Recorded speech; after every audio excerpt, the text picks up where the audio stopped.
If I could only offer you one piece of career advice, it would be this: document, document, document. Trust me, HR, they're documenting everything. And why do you think that is? It's because they want to cover their ass, and you need to do the same. Hi, I'm Laura, a career relaunch coach who is here to take your job search from stressful to successful.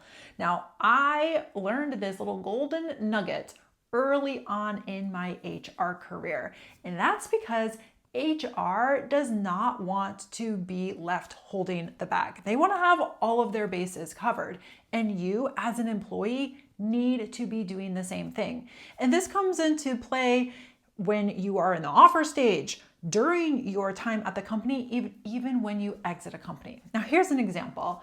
I was working in HR and I had an employee come into my office and they had their paycheck with them. And they asked, I was just curious where my 6-month raise is. And I was like, what are you talking about? We don't give 6-month raises. We are on an annual raise cycle, and it was nowhere near the time for raises. And they let me know that when they were hired, their manager had told them that they would receive a raise at 6 months. And at that moment, my heart sank because I knew that the manager had never reached out to HR. There was no approval. I had never even heard of this. So I asked the employee, do you have an updated offer letter? Do you have an email that you went back and forth with the manager about? And of course they didn't. There's nothing I could do because at that moment it was the employee's word against the manager's word. And who do you think the company believed? It was the manager. And I've seen this time and time again. And even when you are at a company, you're going to have moments when you're having meetings and conversations with people that you're thinking, well, yeah, we talked about it.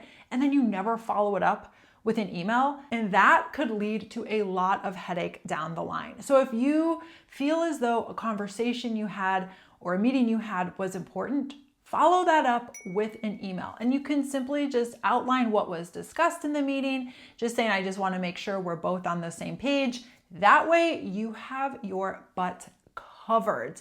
And I want you to remember, no matter how long you've been at a company, no matter if you feel as though the company is your family, at the end of the day, you are an employee and you need to do what is in your best interest.